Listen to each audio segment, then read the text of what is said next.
Hi guys, it's Dr. Graham, and I'm going to record a hopefully not too long video. This is 19 extra credit, 19 EC, on one sample t-test versus paired samples t-test. By the end, hopefully you see they're basically exactly the same thing. So here's our example. We're looking at two sleep medications. We have drug A and drug B. The point of sleep medications is obviously to help you sleep more. So these two sleep medications were tested on a group of 10 patients, and they measured to see how much additional sleep each patient got while taking drug A and how much additional sleep they got when they were taking drug B. So we see the data here, and the numbers in these columns, so drug A, these numbers represent how much more sleep they got per night, right? So if patient 1 normally got 4 hours of sleep, then patient 1 got an additional 0.7 hours of sleep when they took drug A. They got an additional 1.9 hours of sleep when they got drug B. So they were sleeping 4.7 hours with drug A, 5.9 hours with drug B. If they slept 0 additional hours, that means they didn't get any additional sleep. If they slept negative hours, that means they actually lost sleep. They got less sleep when they were taking drugs, right? So obviously the purpose of sleep medication is to get more sleep. So we want to see positive numbers, meaning they get more hours of sleep. Negative numbers mean it worked in the opposite way, and 0 means didn't have any effect at all. Okay.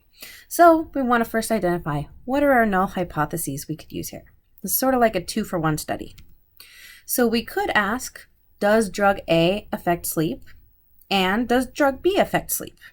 Right? So we're going to have hypotheses, a set of null and alternative hypotheses for each of these two questions. One for drug A, one for drug B. So for drug A, our null hypothesis is basically going to be drug A doesn't do anything. Drug A does not affect sleep, meaning that drug A gives the patient an additional 0 hours of sleep. No effect, not positive, not negative, nothing. The alternative will be it does affect sleep. So in this case, we're not specifically saying it's going to help sleep, it's going to hurt their sleep. We're just saying the additional number of hours of sleep they get on average is not 0. It's something. All right, so we've got our null hypothesis here, alternative here. We do the same thing for drug B. Drug B, if we're asking does it affect sleep, the null hypothesis is going to be no, it does not affect sleep. The average additional number of hours of sleep they get is 0. The alternative is, yeah, it's doing something. It does affect how much sleep they get. The average additional number of hours of sleep they get when taking drug B, right, this average is not 0. It's something else. So here's just a summary of our data. Got this from PSPP. We've got our 10 people who took drug A. On average, they're getting an additional 0.75 hours of sleep, so 45 minutes. On drug B, they're getting an additional 2.5 hours of sleep. And we can see the standard deviations that go with each of these. Now, our standard deviation is labeled S because keep in mind, this is just a sample of people. This is not everybody ever. It's not a whole big population. It's just a sample of 10 people. We could calculate our t values by hand using one of those t formulas, right? So we could put in, so let's say t equals, in this case, we're talking about a sample mean minus a population mean divided by, since we're talking about a whole sample, right? This would be the standard error, S over square root of n. So we could plug in things. You may be wondering, what the heck goes in here? People often wonder that. Keep in mind that mu is based off of our null hypothesis. So whatever we said mu would equal on our null hypothesis, that's what gets plugged in there. So if we were calculating the t for drug A, we would plug in the sample mean, which is 0.75, subtract the null hypothesis mean, which would be 0. Remember, we said mu sub A equals 0 was our null hypothesis. And then we could plug in our sample standard deviation and the square root of n. We have n up here, n equals 10. And we could put all that in a calculator and we would get a number, and that number should be, if you go ahead and do it, should be 1.33. We're going to start moving away from doing this by hand because it's a pain in the butt and it's easy to make mistakes. So we're going to start switching to doing this just using the computer, right? Much more efficient and less likely to have mistakes. Another question you may wonder is, why are we doing a t here and not a z? Well, Mr. T-Test says, I pity the fool who doesn't know his population standard deviation. We don't have a population standard deviation here, right? The standard deviation we have is based on our sample. So that is why we're doing t-tests, not z-tests. All right, so let's walk through really quickly. How do we actually do this with our data? Here is the data in PSPP. To run a one sample t-test, you're going to go up to Analyze. Compare Means is where all of our t-tests live in PSPP. Come over here to the one that is aptly named One Sample T-Test and select it. I don't think I clicked hard enough. Let me try this again. There we go. And let me reset this. I did something before. So the nice thing about PSPP is it lets us do more than one of these tests at the same time. So you don't have to redo it every time for each different variable you're interested in. So I'm going to grab both of these, A and B. I highlighted them both by holding Shift. And I'm going to say, I want to test both of these at the same time. And you'll notice it doesn't let me do anything. This is not a mistake. PSPP is reminding me, you got to tell me what your test value is. So we have to put in the value that we want to compare each of these against. And that value comes from our null hypothesis. So going way back to our null hypothesis, what did we say here? This one. This value is what we enter. Here's my null hypothesis for A, so I'm going to put 0. And the reason I can do them both at the same time is my null hypothesis for B also has 0. All right, so let's go back. So I'm just going to put in 0 in here.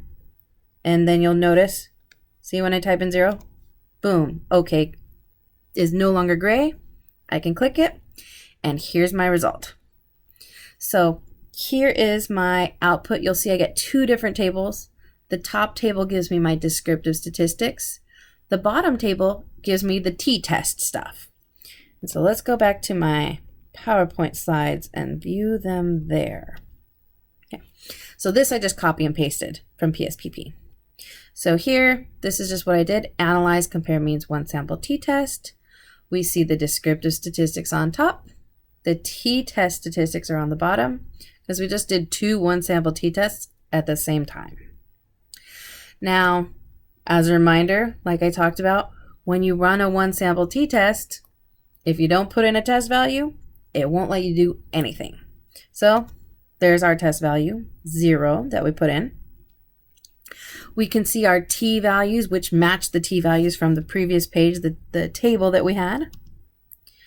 The mean differences, what that's really referring to is the difference between the mean of drug A, 0.75, and the mean according to our null hypothesis, which what we put in was 0, right? So if you take 0.75, this is the top of our equation, minus 0, boom, you get 0.75.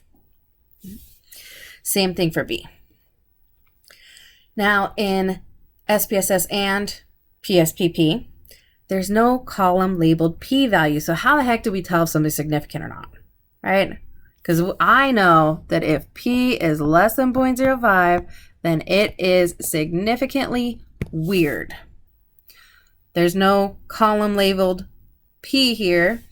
We're going to look at the sig column, which is right there. See that? So that right there is our p column. And so we can judge each of these numbers. Is 0.218 smaller than 0.05? Nope. So drug A did not significantly change sleep.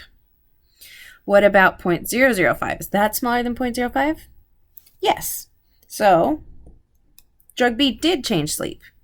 And because the mean difference is positive, that means people are getting, on average, more sleep, and it's significantly more sleep than if they didn't take the drug.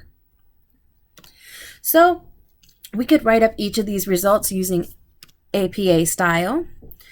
And so here's where all these pieces are coming from. So we ran what type of test? Well, it was a one sample t-test. And it indicated that drug A did not have a statistically significant effect on sleep. I know it wasn't significant because my p-value was not less than 0.05. I still want to provide my descriptive statistics, my mean and my standard deviation. Those came from the other table. My degrees of freedom go in the parentheses. My t-value goes after the equal sign. And then that p-value, p equals that. I'm also giving my 95% confidence interval. That's where that comes from. Okay, so there's all those pieces. We just read straight across for drug A. Same thing for drug B. If we wrote this up, it would say a one sample t-test indicated that drug B did have a significant effect on sleep, and it increased the duration of sleep. We know it's increasing because this is a positive number. On average, it increased sleep by 2.5 hours. Standard deviation was 2. The T with 9 degrees of freedom was equal to 3.68. Our p-value is 0.005.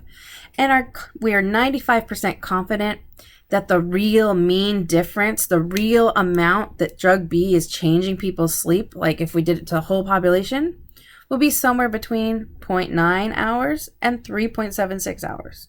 So definitely increasing sleep. We're just not exactly sure how much. Okay. Now, I want to show you that one sample t-test and related samples, aka paired samples t-tests, are the same thing. They're just a slightly different method of getting to the same answer. So this is sometimes called related samples t-tests. I usually call it paired samples t-test because that's what PSPP calls it, and I like to be consistent. A bunch of different names for the same thing. You may hear correlated samples, you may hear dependent samples, matched subjects. All of those things mean the same thing. Paired samples t-test. So what is a paired samples t-test? Well, in a paired samples t-test, the data that you have in one of your groups has sort of a match or a connection with the data in the other group. Right? So they're not just all mixed up and you can kind of swirl around the data and it doesn't matter who's in group A and who's in group B. They're attached to each other. You can't move the point in group A without moving the point in group B. They go together. So this may be because we have one participant who got measured before a treatment and then again after the treatment. So obviously those two scores are connected because they come from the same person. May also be like in our example with the medication, maybe they take drug A for a while and then later they take drug B. But again, it's the same people in both conditions. So you can't just go mixing up all the numbers. Each number in one group has a number that corresponds with it, that it's paired with, that it's matched with in the other group. And there's another way we could do this. It doesn't have to be the same person, but the scores have to be related in some way. So for example, if you take identical twins and you measure twin A and twin B, you can't just go swapping around twins everywhere. You can't say, this twin is going to be matched with someone else's twin. They have to be matched with their own twin. If it's husbands and wives, the husband has to go with his own wife. You can't just swap them around. Okay? So there's different ways that we can get this, but it just means that the data in one of our groups has a sort of partner in the other group. So this is the case in this example because it's the same people who took medication A and medication B. It's not different people. So I can't just go like swapping around these numbers, right? It wouldn't make sense because both of these numbers come from this person. So what I'm going to do is I'm going to show us kind of two different ways of doing this. The first way is going to be I'm going to do a one sample t-test on the difference between drug A and drug B. Then I'm going to do a paired sample where we just directly compare drug A and drug B, and we skip sort of the extra part. Okay. So what I'm going to do first is, okay, so first I want to find what's the difference between how drug A affects this person and how drug B affects this person. So to get these numbers in this difference column, all I did was I took the number here minus the number here, that equals the number here. It's just the difference, A minus B, A minus B, A minus B, right? 0 minus 4.6 is negative 4.6. So that's what I mean by difference. I just took the difference, A minus B. So this is useful if we're interested in something like which drug is more effective. Is one of them more effective than the other? The null hypothesis, if I ask, is one of these drugs more effective than the other, would be no, they're equal. They're equally effective. Drug A changes sleep the same amount as drug B. That's all this is saying. The average additional hours of sleep that they get with drug A is equal to the additional hours of sleep they get with drug B. They're the same thing. Another way of saying this is that there's no difference. There's zero difference in the effect of drug A versus drug B. Both of these things mean the same thing. If I say drug A is equal to drug B, that means there's no difference between drug A and drug B, right? So the one sample t-test is really going to test this version of our null hypothesis, whereas the paired samples is going to test that version, right? So the one sample t-test, first we have to come up with a bunch of differences, and then we'll say, are those differences different from 0? Okay. So here, I thought I had saved this. So I actually ended up swapping these around. This should be A minus B, because that's what I did, and this would be a negative 1.58.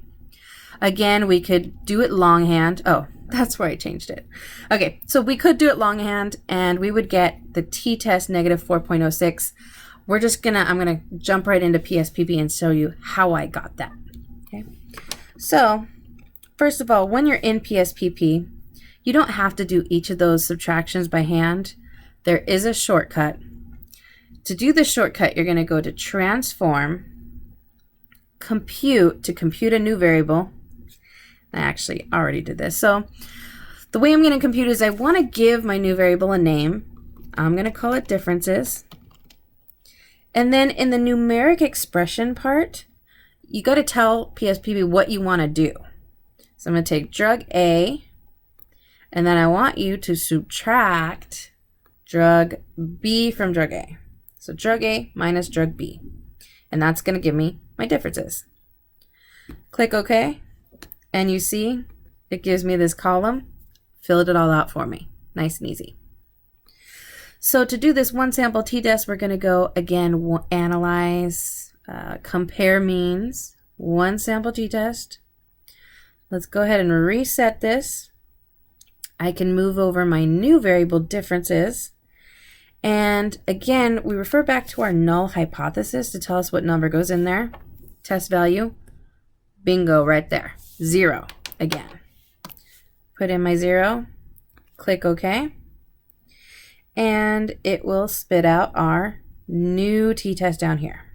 Okay, so again, one sample t-test, testing the differences if they're significantly different from 0. Okay. Here's our output. We can see the t value is the same as the previous ones where I got it. Notably, we can see the significance value, 0.003. Is there a significant difference between the effect of drug A and drug B? According to this p-value, yes, it is significant, because p is less than 0.05.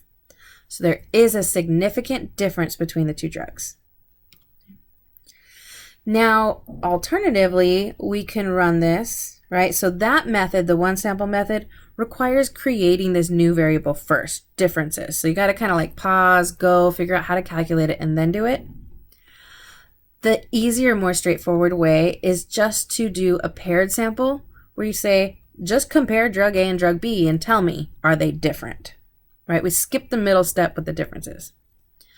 To do that, we go analyze, again, compare means, and then I'll give you one guess of which one we want to do. If we want to do a paired samples t-test, we're going to click paired samples t-test. So in this case, we want to compare, okay, drug A is one of my variables, and drug B is the other one. Compare them. Tell me if they're different. We get our, where's the output? There we go. You'll see we now have a t-test, paired sample statistics, paired samples test at the very bottom. And so I want you to just take a moment and look at these two tables. There's two sets of tables, right? So this top one is a one sample on the differences. This bottom one is the paired samples. Let's see, our T, negative 4.06. T, negative 4.06. It's in a different spot, same number. DF9, DF9. Sig 0.003, sig 0.003. Mean difference, negative 1.58. Mean, negative 1.58. We even have the standard deviation, that standard error of the mean up here, 0.39. Same down here. And our confidence interval, exactly the same. So all the numbers are the same because it's running the same test, just without the intermediary, the middle step of first calculate all the differences. All right, so let's just go directly compare A and B. And of course, we get the same result. The same T, the same degrees of freedom, the same p-value. So we could write up in APA style. Really, to do it properly, you would say up here like a paired samples t-test said, indicated, blah, blah, blah, right? Ooh, go back. Okay. So paired samples t-test indicated that drug B, and here's my average additional hours slept and standard deviation, was significantly more effective than drug A, and here's those mean and standard deviation. T with 9 degrees of freedom is negative 4.06, P equals 0.003, and my 95% confidence interval for the difference between drug A and drug B is this right here. So I know it's significant because P is less than 0.05. I know drug B is more effective because people are getting a lot more sleep with drug B than they are with drug A. Okay. So hopefully that helped to kind of show you the process of how to do this in PSPP, a little bit more experience seeing some examples, how to write it up in APA style, and basically that one sample t-test of the differences exactly the same thing as doing a paired samples. So why not just jump straight to the paired samples and compare the two things you're really interested in comparing? Okay. So thanks guys, I'll see you soon.